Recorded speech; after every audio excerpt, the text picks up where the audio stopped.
আসসালামু আলাইকুম প্রিয় দর্শক, কিছু গুরুত্বপূর্ণ কথা নিয়ে আমি আপনাদের মাঝে আসছি। তার পূর্বে আপনাদেরকে একটা অ্যাড দেখাচ্ছি।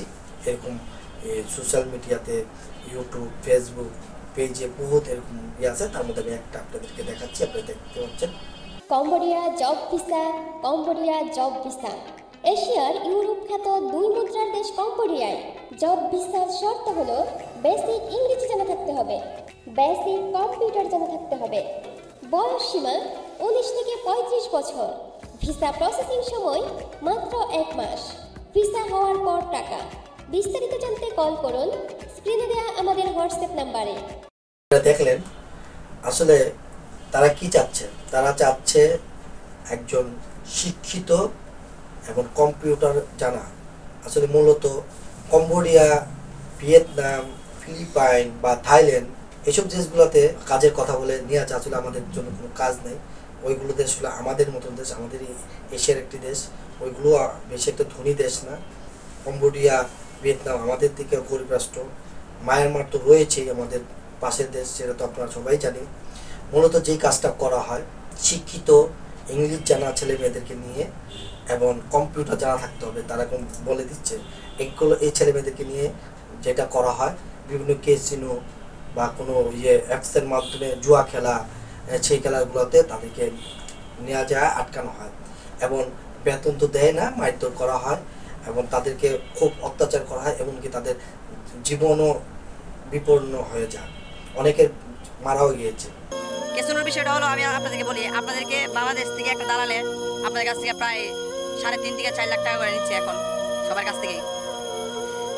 আপনি 4 লাখ টাকা খরচ করে এই কম্বোডিয়াতে আসবেন, দালালে আপনাকে বলবে যে এখানে আসলে আপনি ক্যাসিনোতে $1000 বেতন পাবেন, বাংলার প্রায় 1 লাখ টাকার মতো আসে। বলবে যে ক্যাসিনোতে আপনি 1 লক্ষ টাকা ইনকাম করতে পারবেন। হ্যাঁ, আপনি ক্যাসিনোতে আসছেন কম্পিউটার অপারেটর হিসাবে। ভাই আমিও কিন্তু কম্পিউটার অপারেটর হিসাবে এদেশে আসছিলাম, বুঝছেন। আসার পর তারপরে ক্যাসিনোর অবস্থা ঠিক ভালো।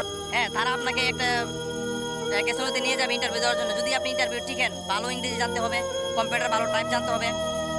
টিকলে তারা আপনাকে ওখানে বিক্রি করে দিবে।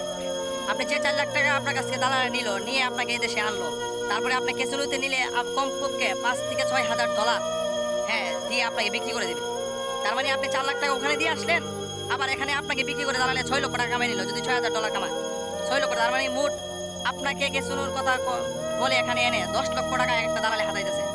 থাইল্যান্ড যদি বলে, থাইল্যান্ড থেকে কি করে, থাইল্যান্ড থেকে মায়ানমারে নিয়ে যাওয়া হয়, নিয়ে যাওয়া তাদেরকে আটকে রাখা হয় এবং তাদের খাওয়া দাওয়া দেওয়া হয় না, মারধর করা হয়। তাদেরকে একটা টার্গেট দেওয়া হয়, এত ডলার প্রতি মাসে তাদেরকে কামাই করে দিতে হবে। এরকম করার জন্য যেটা হয়েছে, আজ থেকে 4-5 দিন আগেই বিভিন্ন চ্যানেলে দেখানো হয়েছে, চায়না চাপ দেওয়াতে, তার দেশের লোকেদের জন্য চাপ দেওয়াতে প্রায় 7,000-এর মতন লোক উদ্ধার করে নিয়ে আসছে। তার মধ্যে বাংলাদেশিও কিছু লোক আছে। আপনারা ভালো করে দেখবেন, কিন্তু এই যে দালালের পাল্লা পড়েন না। আসলে মানে গেলে আপনার জীবনেই মানে রিস্কের মধ্যে পড়ে যাবে। কম্বোডিয়া আসলে আর কি সুযোগ সুবিধা আছে? আসলে আমি বলবো ভাই, আমরাই অনেক বিপদে আছি। যারা আমরা কম্বোডিয়া আসছি, আমরা অনেক বিপদে আছি। এই দেখেন পুরা উপরে পাহাড় জঙ্গল, হ্যাঁ আর কিছু নাই, আর চৌদিকে সমুদ্র। এখানে আমরা পড়ে রয়েছি, এখানে কাম কাজ কিছুই নাই ভাই। এখানে বসে রয়েছি, বসে গাছে লতা পাতা খাইতেছি, বুঝছেন। যে এখানে বাড়ি ঘর বাজারটা কিছু নাই, যে খাওয়ার মতো পর্যাপ্ত পরিমাণ কিছুই নাই। মধ্যে এই যে সাগরের তীরা থেকে মাছ ধরি, মাছ আমরা আপনার যে আগুনটা পুইরা খাই। হ্যাঁ, এখানে তেলও পাওয়া যায় না। হ্যাঁ, তারপরে আরেকজন আছে আমাদের, বুঝছেন। আমরা 6 জন বাংলাদেশ থেকে কম্বোডিয়া আসছি। আসার পর দাঁড়ালে আমাদেরকে অনেক কিছু বলে পাঠাইছে, মিষ্টি কথা বলে তারা পাঠাইছে। তাদের মিষ্টি কথার ছলনায় পরে আমরা এই দেশে আসছি। আইসা এখন অনেক বড় বিপদে আছি ভাই। ওই দেখেন উপরে জঙ্গল আর পাহাড়, আর কিছু নাই। আর এদিকে আপনার এই দেখেন পুরা সমুদ্র, এটা নুনা পানির সমুদ্র, এছাড়া আর কিছুই নাই এখানে, বুঝে কাজ কাম কিছু নাই। তারা কাজের জন্য আমাদেরকে এখানে পাঠাইছে। পাঠাইয়া বলছে আমাদের খাবারের অনেক সংকট, এখানে আসলে কোনো বাজার বাড়ি ঘর কিছু নাই। অনেক টর্চার করবে, তারা আপনাকে কিনে নিবে। 6 লক্ষ টাকা দিয়ে যখন আপনাকে তারা কিনে নিবে, তখন তাদের যা খুশি তা আপনাদেরকে দিয়ে করাবে, বুঝছেন। এগুলো পুরো ভুয়া ভাই। এই দেশটা মানেই ভুয়া, বুঝছেন। এই দেশে যারাই আসতেছেন বিভিন্ন কাজের কথা বলে, তাদের কাজ আনতেছে, ইলেকট্রিশিয়ান কাজ বা আপনার ওয়ার্ল্ডিং এর কাজ, এইসব কাজ কিছুই নেই। আপনি আসলে দেখবেন আপনার এদেশে কনস্ট্রাকশনের কাজ করতে হবে, লেবারের কাজ। এই লেবারের কাজ করে আপনি যে 13-14 টাকা হাজিরা পাবেন, 8 ডলার রেডি করে।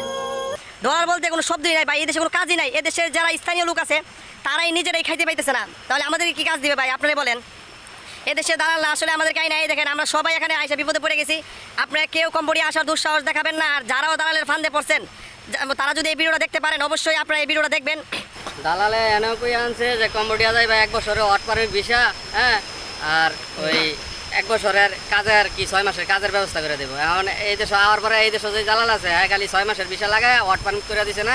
এই দেশ এখনো কাজও দিছে 17 দিন বয়ে থাকার পরে, 17 দিন বয়ে থাকার পরে 19 দিন কাজ করছি। 19 দিন কাজ করার পরে 18 দিনের পয়সা পাইছি ভাঙ্গা ভাঙ্গা, ঠিক আছে। এখন এই জায়গার মাঝে পরে আরেক দালালের কাছে $30 দিয়ে এখন কাজও আইছি। আচ্ছা 3 দিন ধরে আইছি পরে মানে কোনো কাজ নাই, কিছু নাই, এক পাহাড়ের মাঝে থাকি। মানে এই পাহাড়তে মনে করো যে এই কম্বোডিয়ান আছে, তারা কিছু গাছের পাতা লাতা কিছু সাগরতে মাছ টাছ মাইরা খাইয়া জীবনযাপন করে।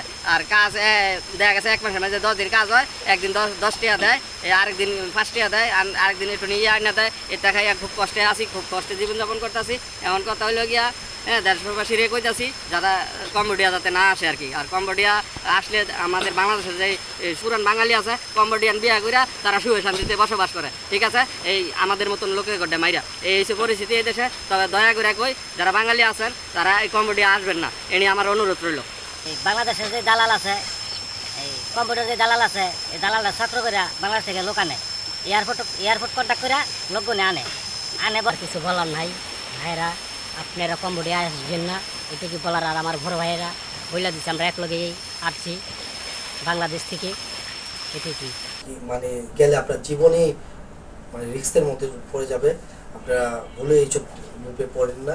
হয়তো আপনাকে বলবে প্রতি মাসে $1200, $1300, $1400 স্যালারি পাবে, আসলে এগুলো কিছুই না।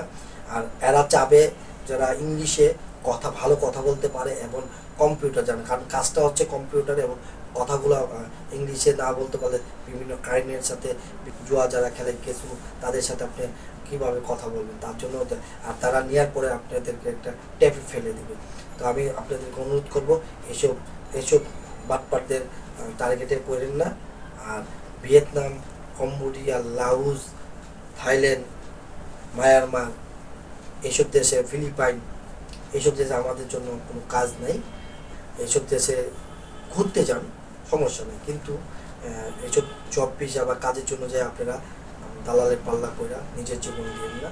আমি আপনাদের কাছে বিদায় নিচ্ছি। মুজিরিতা, আসসালামু আলাইকুম।